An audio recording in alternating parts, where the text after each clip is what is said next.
Hello guys! So welcome dito sa ating channel. So today, meron naman tayong panibagong re-reviewin na company. So ang bibigyan natin ng focus today ay ang company SGP kasi marami sa inyo nagre-request. So before we proceed doon sa ating research, kung gusto nyo matuto ng fundamental analysis kung paano tayo mag-invest using the fundamental way, puntahan mo lamang itong ating PSE Warrior Academy and pumunta ka lamang dito sa Learn to Invest and How to para mapuntahan mo ang ating structure videos. So dito meron itong more than 15 hours na structure videos na nakafocus lamang sa fundamentals at hindi lamang yun dito sa ating academy. Hindi lamang ito yung matututunan mo, bagkus sobrang dami ng mga tab dito na nakatungkol sa fundamentals ng mga kumpanya dito sa ating bansa para magkaroon ka ng malawak na idea. So nasa comment section lamang yung link ng ating website. So ngayon guys, nagawa ko na yung aking research patungkol dito sa SGP. And marami akong natutunan din sa pag-research ng kumpanyang ito. So next slide tayo. So ano nga ba ang SGP at ano nga ba ang NGCP also? Okay, so this is the electricity supply chain. Para mas maintindihan natin kung ano nga ba yung role ng SGP sa elektrisidad dito sa ating bansa. So first, naandito muna yung mga power generators. Okay, so yung kumukuha ng kuryente gamit ang coal, solar, hydro, wind, and iba pang alternative na mga pinagkukunan ng energy. Okay? So, ang ginagawa ng SGP, sila yung transmission, the grid. Okay? Sila yung sole operator lamang dito. After ng SGP, ipapasa naman nila ito sa distributors. Ito yung Meralco Electric Co-ops. Okay? After that, ipapasa na ito sa mga end users sa atin, sa households or sa mga business. So ganito gumagana ang supply chain ng electricity sa ating bansa. So ano nga ba ang role ni SGP? Okay? So think of it like NLEX. So si SGP pala ay isang NLEX ng electricity. So Synergy Grid SGP indirectly control the National Grid Corporation of the Philippines or NGCP. They don't generate power. You have to take note. They don't generate power. They transmit. So think of them as tollway operator for electricity. So ito yung ginagawa ng kumpanya. So sila yung National Transmission Operator, meaning sila yung sole responsibility for planning, constructing, operating, and maintaining the nationwide high voltage backbone system connecting Luzon, Visayas, and Mindanao. So another is meron silang congressional franchise, operates under the legislative franchise, the Republic Act 1951, valid for 50 years, granting exclusive rights to operate the transmission assets and Transco. Another is sila ay regulated monopoly. Guys, take note, regulated monopoly. Yung rates and performance are strictly monitored by Energy Regulatory Commission or ERC. Competition is virtually non-existent due to high barrier to entry. So ito yung pinaka-focus ng NGCP or SGP. So kahit anong power plant ka, coal, solar, hydro, dadaan ka sa kanila, walang shortcut. I hope na intindihan nyo kung ano yung role ng SGP today. Sa pag-research ko dito sa kumpanya, naintindihan ko na ng mas malinaw kung ano ang role ng kumpanya sa ating bansa. Next slide. So, this is the financial mechanics, how they make money. Kasi napaka-importante na malaman natin hindi lang kung ano yung role ng kumpanya, kung saan nga ba sila kumukuha ng pera o ng revenue. Naandito sila sa Regulated Commission fees. Meron tayong rate base and non-volume base. Okay? Now, NGCP earns based on its allowed revenue, which determined by the Energy Regulatory Commissions or ERC. It's not strictly about how much electricity is sold, but how much asset value is deployed. So, hinanap ko yung formula nito na para mas maintindihan pa natin itong allowed revenue. So ito pala ang formula nito, no? Yung allowed revenue is equals to asset based times the return rate or WACC plus the OPEX and also plus the depreciation. So ito pala yung formula para makakuha sila ng revenue. So sa baba nito, stable and predictable ito because unlike retailers dependent on consumer spending, ang transmission fees are mandatory. Every kilowatt moves pays at all. This structure provides inflation-linked stability over long periods. Okay, so predictable and stable yung business model ng kumpanya. Another is, meron silang growth mechanism. So mamaya mas ipapaliwanag natin ito ng mas maigi. Okay, so revenue growth comes from expanding the regulatory asset base, building more lines increases the base, which increase the allowed return. Kaya naman pala, nung una, kaya hindi ko masyado naiintindihan itong business na hindi ko pinapansin kasi sobrang laki na kanyang utang. Yung pala, dahil ito pala dito. Okay? So mamaya mas ipapaliwanag natin ito ng mas maigi. Okay, so ito yung payment flow daw, no, na nagawa natin sa pagre-research natin. So, power generators, ito yung producer power. Pupunta yan dito sa NGCP. Kukolect muna sila ng transmission charge. After ng transmission charge, itatapon nila ito sa distributors. After ng pass-through charge, pupunta na yan sa end user sa atin. Ito yung payment flow naman ng paano gumagana ang electricity payment. Okay? Now, next slide tayo. This is the financial performance na of NGCP ng SGP. So this is the revenue progression from 2020 to 2024. So again, sa mga nagtatanong kung bakit wala pa ang 2025, kasi wala pa silang filings. Okay, wala pa yung kanilang 2025 annual report. So dito muna tayo mag-focus. So kung mapapansin natin dito, over the past 5 years, meron itong revenue growth na 24.7%. So from 89 billion to 112 billion pesos. So, slowly but surely na umaangat ang kanilang revenue.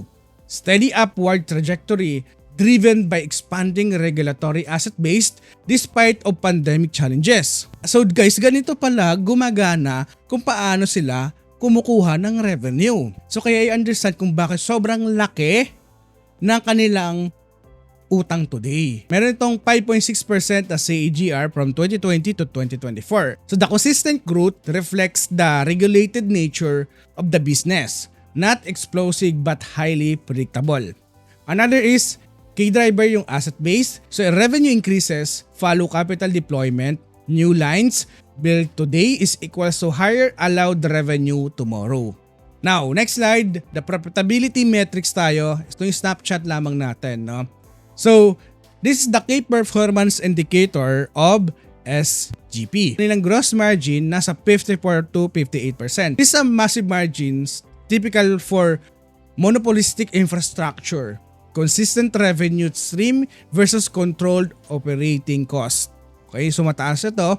And ang kanilang operating margins nasa 30 to 40%. That's a peak efficiency. Okay? High operation efficiency during the peak years reflect effective management for transmission assets despite of maintenance loads. Another is in terms of the return on equity nasa 15% ito, upper range also. This is the advantage of SGP today. Even na malaki ang kanilang utang, yung kanilang return on equity din also ay talagang mas na-outperform pa nila yung global benchmark utility, which is nasa typical of 8 to 15% lamang. So it indicates strong returns for shareholders relative to equity deployed. Okay? However, this is the flag of SGP, yung kanilang ROIC sa 6.10% because if you are going to focus from the past, talagang negative ang kanilang free cash flow because malaki ang kanilang capex. Okay? So, doon ko naintindihan kung bakit sobrang negative ang kanilang free cash flow dahil pala sa mga nabanggit natin kanina. Okay? So, you have to understand kaya bababa talaga yung kanilang ROIC. Currently, yung kanilang ROIC lower than the return on invested capital, return on equity due to heavy unmatured capex. Okay? Return on new project takes time to reflect in earnings. So, this is the data na nakuha natin in terms of their key performance indicator. So hopefully, may paunti-unti kayong naalalaman about sa SGP today. Okay, next slide. Infrastructure investing reality tayo. The CAPEX story. So nilagay natin dito na note, eating today, feasting tomorrow. Bakit? Kasi from the past slides, ito yung mga dahilan pala. In 2024 alone, sa kanilang cash flow snapshot, yung kanilang operating cash flow nasa 36 billion pesos. Strong cash generation from daily operations, the business is healthy. However, yung kanilang capex nga today dahil sa lumaki, nasa 55.9 billion ito. Heavy reinvestment into Luzon, Backbone, and Visayas upgrades. So kaya naman makikita mo dito meron itong negative free cash flow na 19.3 billion pesos. So in terms of growth versus distress, this negative free cash flow isn't because the business is losing money. It's because they are building future assets faster than the current asset depreciate.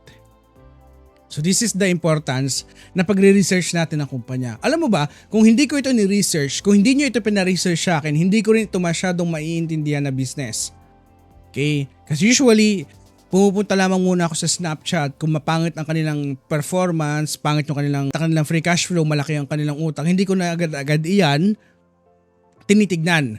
So thankfully and maraming salamat sa inyo na nagpa-review nito, and doon ko nalaman na importansya pala na talagang bigyan ng pansin din yung ganitong pagre-research natin. So medyo matagal ko rin itong ni-research guys, no, para mas maintindihan ko ng maigi ang kumpanya. So next slide tayo, dito na tayo. Understanding yung utang. Okay, so this is the capital structure. Yung kanilang gross debt ay nasa 245 billion pesos. Okay? Yung kanilang cash today nasa 7 billion lang, while the net debt ay nasa 238 billion pesos. Okay? So, meron siyang debt to equity ratio na 1.29 times. Now, would you expect an airline, Colo Road, a power grid to have zero debt? Infrastructure is built on leverage, 'di ba? So kaya naman, 'di ba, palagi naman sinasabi ng karamihan talaga na pagdating sa mga utility stocks, you have to understand na talagang gumagamit sila ng leverage, 'di ba, to fund operations or to expand the business. So bakit nga ba kahit na nakita natin, no? Kasi this is not normal para sa akin as value investor na ganito yung nakikita natin na utang, 'di ba? Pag nakikita ko na ganito, takot ako sa mga ganyang stocks. Pero today, doon ko nalaman kung bakit safe itong kumpanya. Because yung leverage kasi nila is backed by regulated inflation-linked revenue stream. Unlike consumer debt, this debt is finances asset that generates guaranteed returns for decades. Okay? So this is the importance of researching the business also. Okay? Now, next slide. Valuation snapshot tayo. Okay? So this is the PE ratio of company, the multiple valuation. SGP trailing PE ratio ay nasa 7 times. The forward PE ay nasa 11 times. The utility average ratio ay nasa 13.5 times. So dito sinasabi sa atin na nasa undervalued stage ang SGP compare sa kanyang forward PE and sa average utility sa ating bansa. Okay? Now, in terms of my fair value, sa akin kasing normal fair value negative ito kasi nga pangit yung performance ng free cash flow. However, kinumpute natin ito ng iba pang valuation metrics, ito ang aking nakuha. So, usually, nagre-range ang kanyang fair value today to 15 pesos to 19 pesos per share or 20 pesos per share. So, technically, ang company natin na ni-review natin ito, nasa 10 to 13 pesos ang kanyang market price. So, ibig sabihin nasa undervalue dito ng 30 to 60% na mayroong upside potential pa ang kumpanya. Okay? So, hindi ibig sabihin na undervalue dito ay mag-invest ka na agad. You have to understand ulit itong company. Understand mo ulit. I-research mo ito ng sarili mong pamamaraan kasi ito ay ginawa ko sa sarili kong pamamaraan para mas maintindihan ko itong business. Now, next slide tayo. This is the economic moat of SGP. Number 1 is scale economies. Meron silang cost advantage because larger grid is equals to lower per unit operating cost. Okay? So building transmission line is capital intensive also, di ba? You have to understand. Once na mabuild ito, adding capacity is cheaper than starting from scratch. So this is the importance kung bakit meron siyang scale economies. Another is network effect. So meron silang value multiplier. Bakit? Kasi more connections is equals to higher utilities and stickiness. Every new power plant, factory, and city connection increases the grid's total value and reliability for everyone else also. Another is counter positioning, barrier to entry. You have to understand na naturally monopoly ang kumpanya due to immense capital barriers. So duplicating the national grid is economically irrational. No competitors would spend billions to build a parallel wire system. So hopefully naintindihan mo kung bakit mayroon itong competitive advantage. So next slide. Major projects driven by the asset base, no? So this is the strategic asset growth of company, yung expansion roadmap na nakita ko, no? So meron silang ongoing projects na backbone reinforcement, strengthening redundancy across major demand center, reduces grid failure risk, and prevent blackouts. Okay, kasi sa katotohanan sa Visayas, usually sa mga medyo purok pa na lugar sa Visayas, every week mayroong isang araw na magba-brown out, parang ganun pa rin nangyayari, no? So this is normal. So mas maganda na yun nga, nabibuild na nila ito, paunti-unting binibuild nila to strengthening, no, the supply of electricity sa ating bansa also. Another is meron silang in progress din also sa Visayas backbone upgrades. Ito nga yung ginagawa nila to improve inter-island connection reliability. So allow cheaper power transfer between islands also. Ito yung priority nila. Luzon capacity expansion, support massive demand from data centers and industrial parks. Crucial for Manila economic growth. Okay? Another is K milestone, Visayas Mindanao interconnection. Unifies the three main grid into one national system. Enables sharing of surplus power nationwide. So this is the asset-based expansion is equals to future revenue. So meron tayong renewable energy today, solar, wind farms also. Importante din ito. So location challenges naman pagdating sa mga ganito, renewables are often located in remote areas. So this requires new long-distance transmission lines to connect cities. Another is solving these challenges requires massive capex na naman. Itong company para sa akin, based sa pag-aaral ko, mayroon itong 4 strategic rules na pwede kong ibahagi sa'yo. Number 1 is this is the defensive anchor. Resilience ito. Because kahit anong mangyari, di ba, nagbabayad tayo, transmission fee, di ba? Because of that, keeps the portfolio steady during the market volatility. Recession don't stop people from turning on the lights. Another is long-term compounder. Medyo may growth potential ang SGP because of their assets na ina-accumulate nila ng dahan-dahan. Every new transmission line added to the rate base that generate regulated returns for decades. So yun nga, katulad ng sinabi natin kanina, eat today, feast tomorrow. Ito yung model na create natin kanina. Another is inflation hedge protection. Bakit? Kasi because of this company na regulated rates allow for the cost pass through over time. No? As inflation rises, the asset base and allowable revenue adjust upward. So real asset value grows with the replacement cost. Another is future dividend normalizer income because current dividend fluctuate due to the heavy capex. Kapag ibang project kasi nila ay natapos na, okay, magno-normalize pa unti-unti yung kanilang free cash flow. Ang pinaka-role mo naman ngayon as viewers, no, ay tignan mo na lamang yung ibang projects kung kailan matatapos yung projected nila. Okay? Pero of course, hindi yan guaranteed na ganun matatapos. Okay? Meron din yan mga delays also. Okay? So, this is the potential for yield re-rating for expansion. Okay? So, this is the rule ng SGP sa iyong portfolio. Ngayon, kung maganda ito sa'yo, pwede mo itong i-consider. Pero pag hindi, okay, never mind. Okay? Next slide. So, this is the risk naman na nakapaloob sa kumpanya. Okay? Mag-focus tayo dito sa number 1, the R1, regulatory uncertainty. This is high priority. If you are going to invest or meron ka ng investment dito sa SGP, kailangan mo ito bigyan ng focus lagi.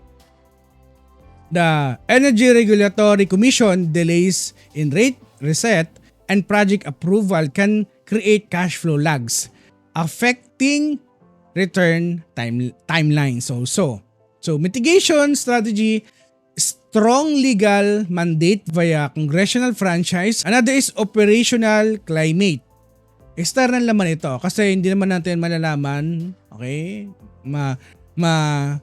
mape-predict ng 100% certainty yung, 'di ba, typhoon, earthquake, 'di ba, and right away, 'di ba? Because disputes can physically damage grid assets, continuous system hardening investments also. Financial and interest rates. This is the macro naman. High leverage like SGP na mayroong 245 billion na utang makes a company sensitive to interest rates. So you have to always remember this key risk factor. Kaya sa pagre-research ko dito sa kumpanya, mas naiintindihan ko na kasi usually lagi kong sinasabi, yung revenue naman ng kumpanya ay medyo flat. No, there's no story here. Lagi kong sinasabi, and malaki yung utang ng kumpanya, and there's a political risk pagdating dito. Okay? Dang na research ko ito na yung aking nalaman. So instead na ito na sinasabi ko, ito na ngayon ang sinasabi ko. Revenue are regulated and tied to asset base. Current capex is equals to future revenue growth. So, mas maganda na ito na yung sabihin ko today. Leverage is a standard for regulated utilities. Because of the political risk na sinasabi ko dati, ito na pala mas maganda. The grid is national necessity. Government change, but the need for electricity transmissions remains.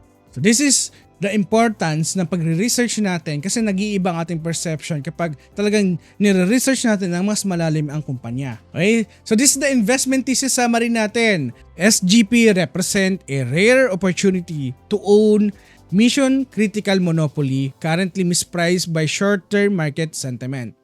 Okay? So monopoly-like economic moat, inflation projected revenue, and manageable structural leverage and valuation opportunity. This is the takeaways natin. Before we end, this is the takeaways na nakuha natin. SGP, essential utility, not a hype. Capex, seed, long-term value also. Debt is structured and manageable. Also, macro tailwinds are strong. Patience is the competitive edge dito sa kumpanya. You have to understand na hindi isang araw, hindi isang linggo, isang taon na build yung mga ginagawa nilang projects. Okay? Talagang pagtutuunan mo ito ng pansin or ng panahon. So, yun nga, katulad nga ng create natin, boring is beautiful. Infrastructure wealth is built quietly over decades. Okay? Okay guys, so maraming salamat sa mga nag-request nitong SGP dahil meron na naman tayong panibagong natutunan sa business model ng kumpanya. So, and this is Speciwire kung gusto nyo ng mga ganitong thesis, kung gusto nyo ng mga ganitong investment research, comment down below kung ano yung mga stocks nyo gusto nyo pang ipa-research. And again, this is Speciwire na lagi nagpapaalala, invest wisely and see you on the other side.